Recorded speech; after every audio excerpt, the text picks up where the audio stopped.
Menteri Dalam Negeri Tito Karnavian resmi membuka kegiatan retret kepala daerah gelombang kedua di kampus IPDN Jatinangor, Kabupaten Sumedang, Jawa Barat, Senin pagi.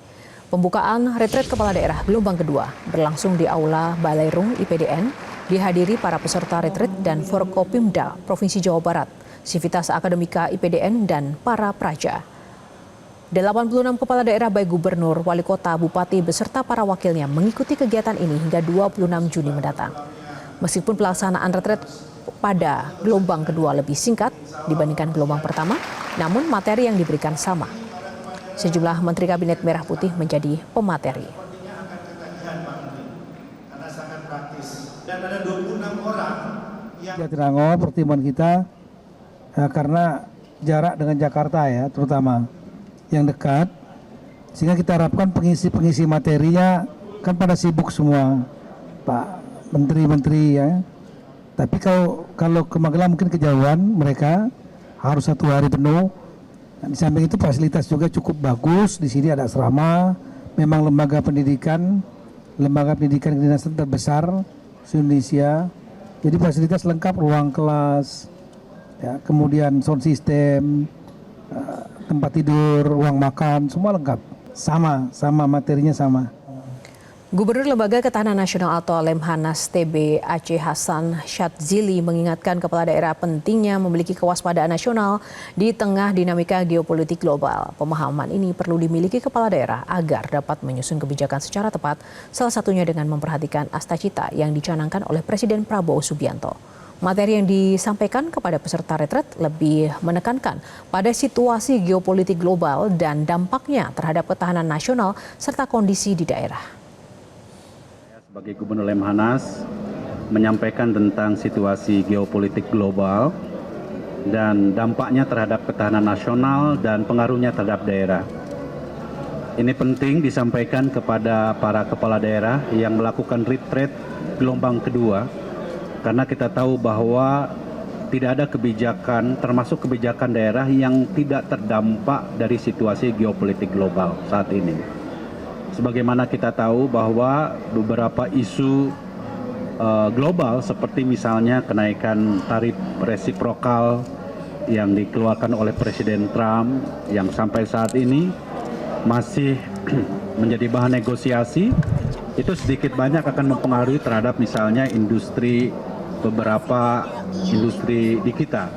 Terkait dengan perang Iran-Israel yang saat ini juga menarik beberapa negara untuk terlibat di dalam proses perang tersebut, maka pasti ini akan mempengaruhi juga terhadap situasi harga minyak dunia. Karena kita tahu bahwa Selat Hormuz merupakan salah satu di antara lintasan perdagangan rantai pasok global, terutama harga minyak dunia, yang saat ini sudah kita ketahui bersama sudah mulai merangkak naik. Termasuk juga saya kira isu terkait dengan hari ini kita saksikan misalnya reaksi pasar terhadap isu global yang mengalami reaksi yang negatif. Nah, hal ini tentu perlu kami sampaikan kepada para kepala daerah agar kepala daerah memiliki kewaspadaan nasional agar mereka membuat berbagai kebijakan-kebijakan yang tepat.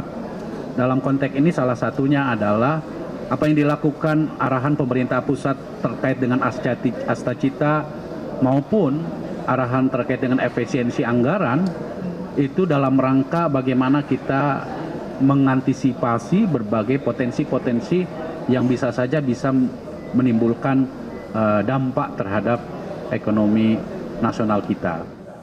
Kepala Daerah kader PDI Perjuangan turut mengikuti pembekalan kepemimpinan atau retret gelombang kedua di kampus IPDN Jatinangor, Kabupaten Sumedang. Hal tersebut disampaikan politikus PDI Perjuangan sekaligus Gubernur Bali Iwayan Koster usai mengikuti pembukaan retret gelombang kedua oleh Menteri Dalam Negeri. Menurutnya, kepala daerah di 8 kabupaten dan 1 kota bersama para wakilnya pun turut mengikuti retret gelombang kedua kali ini. Koster menyebutkan tidak ada arahan khusus dari Ketua Umum PDI Perjuangan Megawati Soekarno Putri bagi kader PDI Perjuangan untuk mengikuti retret ini.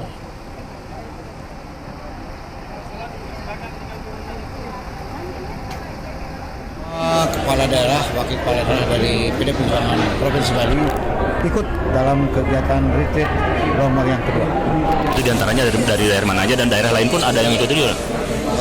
Semuanya, 8 kabupaten, 1 kota. Tidak ada arahan, juga tidak ada larangan.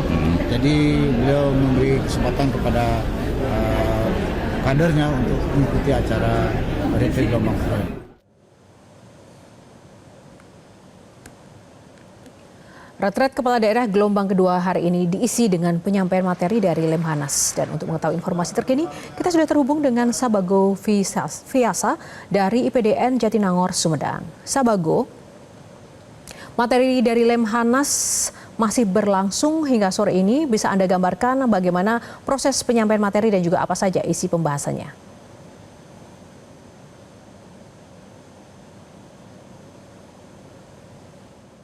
Ya, selamat sore Yohana dan juga pemirsa. Retret di hari kedua, retret gelombang 2 di kampus IPDN Jatinangor Kabupaten Sumedang.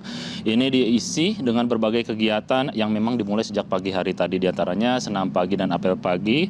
Kemudian ada rangkaian acara pembukaan oleh Menteri Dalam Negeri Tito Karnavian dan dilanjutkan dengan pemaparan materi dari Gubernur Lembaga Ketahanan Nasional atau Lemhanas, TB Aceh Hasan Syadzili, yang mengingatkan kepala daerah untuk pentingnya memiliki kewaspadaan nasional di tengah dinamika geopolitik global. Dinamika isu global seperti kebijakan Presiden Donald Trump yang berdampak terhadap sektor industri dalam negeri. Kondisi ini perlu diantisipasi oleh setiap daerah dengan langkah strategis, diantaranya melalui diversifikasi produk sesuai dengan karakteristik masing-masing daerah, serta memperkuat sektor UMKM agar lebih berdaya saing. Isu terbaru lainnya terkait perang antara Iran dan Israel yang melibatkan beberapa negara juga perlu diwaspadai, bukan hanya memperkuat pertahanan, juga memperkuat ideologi, politik, ekonomi, sosial dan budaya, demografi dan keamanan di Indonesia.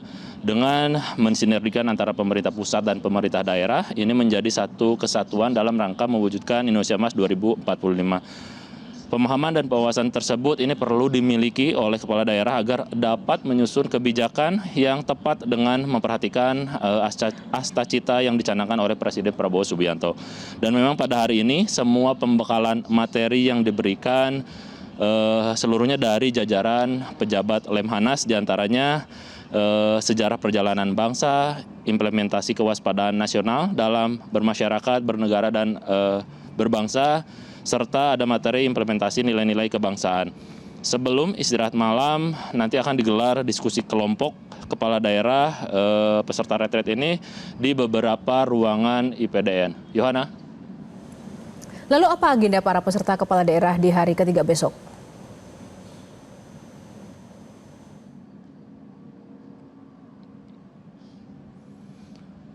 Baik Yohana, terkait agenda di hari ketiga besok, pola kegiatan tidak akan jauh beda sama seperti hari ini, diantaranya senam pagi, apel pagi yang digelar di lapangan Parade IPDN, kemudian agenda pembekalan materi baik di kelas maupun di aula.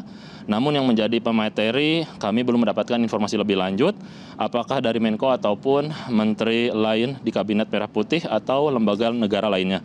Wamendagri Bima Arya ini sempat memberikan pernyataan bahwa sejumlah menteri yang akan memberikan pembekalan materi, diantaranya ada Menko Pangan, Menteri Ekraf, Menteri Koperasi, Menteri Desa, Kepala Badan Gizi Nasional, bahkan ada nama Kapolri, Jenderal Listio Sigit, dikabarkan akan memberikan pembekalan materi.